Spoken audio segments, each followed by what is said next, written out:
Hey guys, it's Jan, and it's puppy play time. So I thought I had a few things I wanted to say about the Idaho case. And I did a reading last night just to I wanted to connect with the Idaho 4 again to see what they thought about Bryan being arrested and how they may have known him. And I didn't get a lot of information, but what I got was something very interesting. First of all, Kaylee, she's always been the one that's talked the most to me, so I'll tell you what Kaylee had to say. Go get your toys, guys. They're wanting treats right now. They've been playing for about a half an hour, so they're getting kind of tired out. But okay, anyway, so this is Kirby, and this is Molly and James. They're all here. I got a couple more dogs too, but they're on the other side of behind me here. Anyway, so all right, so last night I did a kind of a private reading. I just wanted to get some clarification, mostly for myself, so I don't really want to publish the whole reading, but I just took highlights and notes. And so anyway, they don't want to be on camera tonight. The other night they were on camera the whole entire time. So my floor is kind of wet because they just came in from outside from the snow and they got snow on their paws.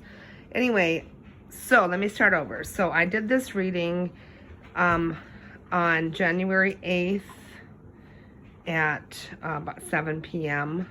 2023. Okay, so I asked Kaylee and Maddie if they had seen Bryan at all around the bar at the corner club that night. And it was kind of undefinitive. They said that they had gone outside to vape or smoke or whatever a couple times, and they did see a white vehicle, but they couldn't remember what kind it was.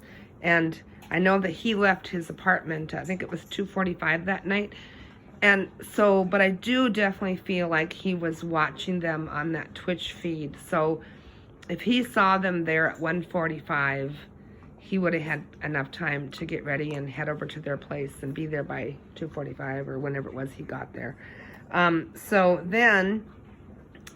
she wasn't sure about that, about, you know, if he was at the bar or not, but kind of thought maybe he might have been. But she also told me that he was her stalker, and that now she knows that. She did not know that at the time, but she knows that now, that Bryan was the stalker. Which we've also kind of surmised that already too with all the information. And I said, well, did you ever meet him? Did you ever talk to him? And she said that she met him on the street once, where he approached her and talked to her. But later on, you'll see what Xana has to say, because she knew a little bit more. Okay. Then I asked, did he kill you? Now, this is the interesting part, because if you remember, not just me, I mean, I definitely saw Bryan at the crime scene, but I saw it when I was doing the channeling session with Ethan, and he definitely saw Bryan in the house, and, you know, his eyes. And I saw him too, but I also saw another guy. And this is what's so confusing, guys, because not just me, but a lot of other psychics too saw another perpetrator that was an older guy. So anyway, when I asked Kaylee, you know, I brought up Bryan's name, I spelled his last name, and I said, did you guys know this guy? Was he the one that killed you? And what Kaylee said to me was, in the reading, was very interesting.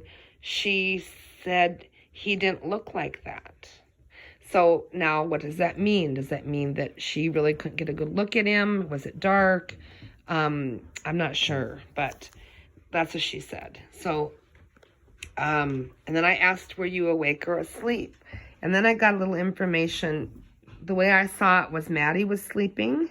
Kaylee was still awake, laying on her bed and laying on the bed, and she was playing, like she was like looking at pictures or something on her phone. And then Kaylee was the one, I believe, that allegedly said, someone's here. And that may have been around 4 a.m. when the DoorDash driver arrived. And then Kaylee heard someone coming up the stairs, though, and she just thought it was one of the roommates. So she didn't think much of it. So I asked her why they didn't scream, or why she didn't scream. And she said there was no time to scream. that, you know, she was caught off guard. She thought it was somebody from the house that was coming up the stairs. So the first stabbing apparently incapacitated her to where she couldn't scream. But then I also got that there's a lot more to the DoorDash story, that the DoorDash guy probably will be an important witness in the trial, that there's more to the story that they're not telling in the affidavit that he either saw or heard.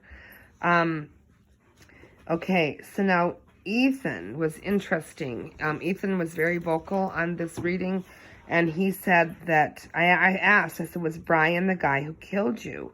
And the weird thing was, when I asked that question, that I didn't hear an answer, but my ears started ringing very loudly. And I thought that was very strange. But Ethan and Xana, I see, were awake. Ethan was coming out of the room and was chased back in by who I believe allegedly was Bryan. Looked like him anyway. Words were exchanged. And then Ethan was very, he called him a sick SOB. He said he was playing games with them. And he didn't really explain a lot what he meant by that. I think it was like a verbal exchange of some kind. But then I said, why didn't Xana call 911? Because, you know, we know she was posting a TikTok. I think it was at 4:12 a.m. And this murders happened like within minutes after that. So she, you know, I'm thinking she had her phone in her hand. You know, maybe 5 minutes later, whatever. But then I saw a weird thing. Now, this is what's important in this reading. Then this might come out later. I mean, it's just what I'm seeing, guys. It could be something, could be nothing. But I was shown a black box inside of Bryan's car. And I didn't know what it was. You know, it looked like kind of like an old-fashioned CB radio or something. But it seemed to be more of a high-tech device. And I was shown that right when I asked Xana why nobody called 911.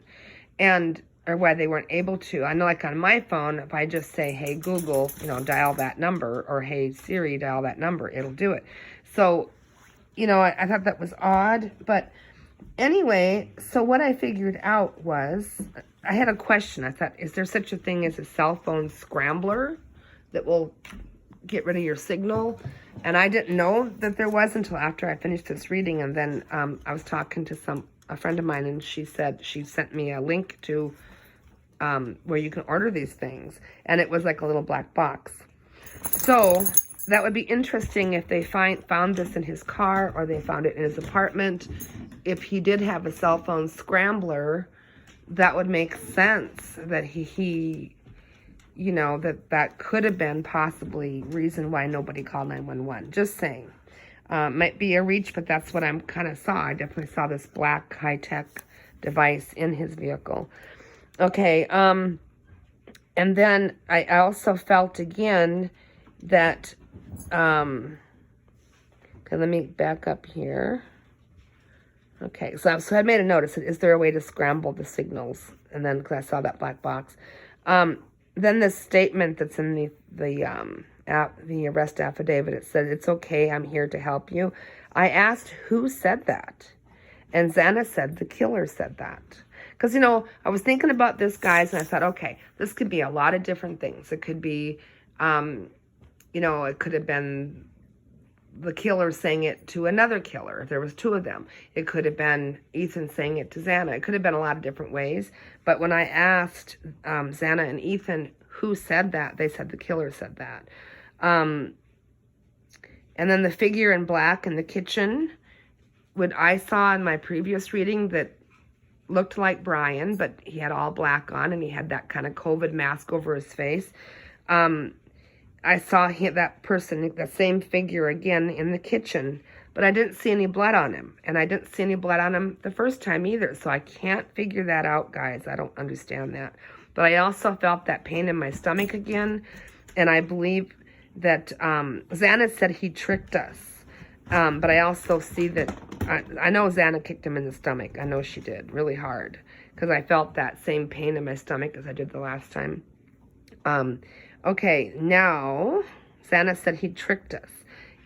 Ethan and Xana had the most fear and trauma, and Ethan said the word tortured. And I hate to repeat that, but that's what he said. Killer was in Ethan and Xana's room longer than anywhere else. Then I asked about the knife, and I was told he set it there next to Maddie after they had been killed. And then I said he was doing something weird after he committed the murders upstairs, okay? And he set the sheath there, and he obviously must have got it. I think there's somebody here. What, guys? Come on, guys. All right. Anyway, so that was when the killing was happening upstairs on the 3rd floor. He set the sheath down there. Now, why he set it there, I don't know. I mean, it could have been it got kicked, the snap came loose and came off of his belt, and it fell on the floor, and he picked it up and set it on the bed, and then he forgot it. I don't really know for sure, but that's just what I was seeing. Then he started to hear some noises downstairs, but when he went down the stairs, the killer, he didn't run or stomp, but he went quickly, but he seemed to go quietly and quickly. Ethan saw him, and that's when he said, "I'm here to help you." So it's like he was trying to throw him off, like, you know, "Don't be afraid of me, I'm not going to hurt you," but then he did. It was like he playing games. And I said, "Did Ethan know Bryan?" And he said no, but Xana did. And Xana said he'd been in the Mad Greek a couple times as a customer, so she recognized him after his arrest, and now that they know that it's him, she recognized him from there. And here's how they described him. They described him, they said hate, sickness, intel, psycho, crazy, obsessed, not happy. He could not stand to see other people happy. That was the biggest thing that was so strong, was that he hated to see people happy. That was one of his biggest things that irritated him a lot, okay? So, let's see. Okay, then I asked whose shoe print was outside of Dylan's room. And Dylan definitely saw Bryan. The figure she saw was definitely Bryan. And she saw a knife in his hand with blood on it. Now, this makes more sense. I mean, if this is true at all, what I'm getting, because, you know, she said she stood there frozen in fear, and then everybody's been saying, well, why would she do that? Because there's people coming in and out of the house all the time. So there had to have been more that she saw than just a person dressed in black and a mask and bushy eyebrows. So that's probably part of the affidavit that they haven't, or part of the testimony that they'll saving for the trial. But she did see a knife in his hand. He was holding it like down, you know, with the handle up and the point down. And there was blood on the knife. I don't think he saw her, or if he did, he already was done already. Like, that's what he was ready to leave. He was done. His goal was to kill 4. That's what I got, allegedly. In and out in the time allotted. So, and I got the feeling he knew there was a camera on that one house across the street, but he wasn't like betting on it picking up audio. So something must have set the camera off to have the audio record at the time that it did. Let's see. And I think that'll be released later too. I also asked about the footprints, and he definitely had surgical booties like they wear in surgery. He put on his shoes before he left the house. And I also saw surgical pads over his seats in the car. And then that black equipment, that electrical high-tech equipment box in there. And he left in quite a hurry, but he stopped somewhere. Now, remember, he had his phone turned off for quite a while after he left. He stopped somewhere to clean up. Like, maybe there's a gas station that's got like a outdoor bathroom or something like that. I don't know. But he stopped somewhere to clean up. He put the knife under the driver's seat on the way home. Let's see. And then I also saw him putting garbage in the dumpster at his apartment Sunday sometime, because the garbage probably gets picked up on Monday. So he did throw something away in the dumpster. he was thinking about, on the drive home, he was thinking about how easy that was, but he also, that he'd made some mistakes. I think he realized the sheath was missing. Okay, I'm not getting any info on the weapon whatsoever. I've asked, and they're not giving it to me. They don't want me to know, apparently. Let's see. All right, so there's just so much stuff that we don't know yet, guys, and I think that we're going to find all this out, of course, in the trial. But, you know, okay, so what I want to discuss with you guys is this. You know, when I asked Kaylee if Bryan was the one that killed her, and she says to me, he didn't look like that. So I'm really beginning to wonder if there wasn't two people in that house, because for two reasons. The time, they didn't have a lot of time. What if there was somebody upstairs doing the killing and somebody downstairs doing the killing at the same time? One went out the patio door, one went out the front door. Because remember, the front door was open that morning. So, and I'm just wondering why so many of us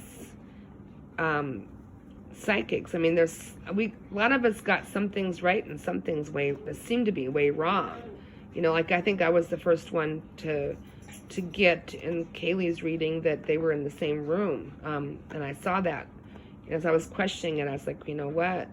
You know, I see them in the same room. That doesn't make any sense, because I thought they still had their own bedrooms. But I didn't know at the time that Kaylee was moved out and was just coming back to visit. So that would make, you know, anyway. So I remember in the reading, I think it's the one I did with Kaylee, when I did the channeling session, that I said, were they in the same room? You know, because I thought that was weird that I saw that. But anyway, so seeing the blue eyes and the mask and Bryan's face and the guy in black in the kitchen, that was accurate. And then the door thing was accurate that I got. And then also the two of them being in the same bed. And I had done that reading before any of that was released. But then I had some stuff that was completely, and I'll listen to it now, and it sounds completely off because it's describing another guy. But that's why I'm sort of wondering if there wasn't two there. And then they kept saying, you know, suspect vehicle number 1. So is there a suspect vehicle number 2? I mean, I guess they're not releasing any of this stuff, and they won't be. I've been kind of told also to not do any more readings, just to kind of let it lay low.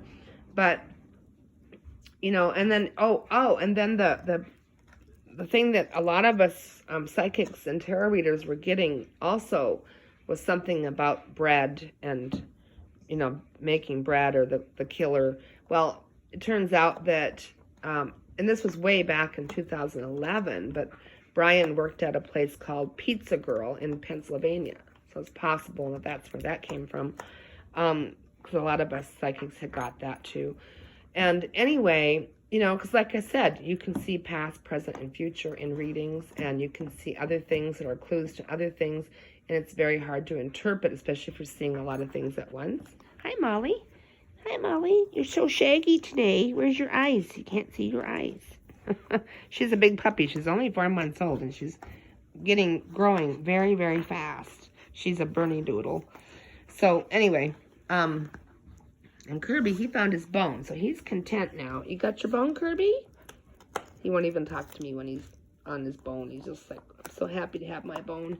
And then she wants it, but she's not going to get it. She already ate hers. They fight over the bones all the time.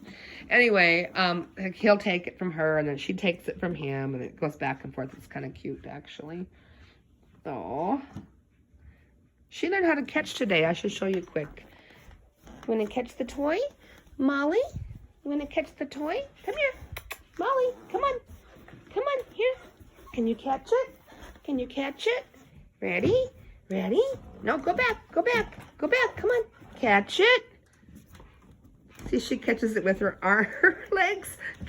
Kirby catches it with his mouth, but she catches it with her paws. Here, catch it, Molly. Ready? Catch it. Oh, she missed it that time. She's still learning. She's got lots to learn. She's just a baby still. You're just a big baby. Yes, you are. Are you a big baby? Anyway, so anyway, I don't feel like I'm going to do any more readings. I just did this one quick one to asked them how they knew Bryan or if they knew Bryan. And like I said, Xana recognized him from coming in as a customer to the restaurant. Kaylee did talk to him once, maybe more, but she just showed me one time talking to her on the street. And it didn't show where that was. It just, very... But anyway, and I also feel like that the four have moved farther away. So I believe they've totally crossed over now. And they are in a heavenly place. And they feel much farther away than they did before. When I first did the reading on Kaylee, well, when Kaylee first came to me, she was like right here. She had not left the earthly plane. She was definitely earthbound, and she was very close. And but now I just feel like they're farther away. They're in a lot more peace right now. They know this is all going to get resolved. I think the families are feeling a lot more settled too, not that they've arrested somebody. But my big concern is if there is another perpetrator out there, I just hope people don't have a false sense of security just in case. Still make sure you lock your doors and protect yourself. And, I feel like there's way more to this story than just Bryan, I guess is what I'm saying. So there could be, I'm just feeling that there could be somebody else involved, and maybe it'll come out, maybe it won't, we don't know. But anyway, that's just my message I wanted to share with you tonight. And I just thought it'd be kind of fun just to watch the puppies while I'm talking, because I didn't really want to put myself on camera tonight because I'm tired and I want to go to bed. But anyway, guys, I love you all so much, and thank you for listening. And let me know what you think about the black box and the cell phone scrambler, because I didn't even know they existed. So let me know what you think about that. And let me know what you think about if there could be a second perpetrator, second suspect, and a second vehicle. Let me know what you think about that. And I'll talk to you all soon. All right, good night.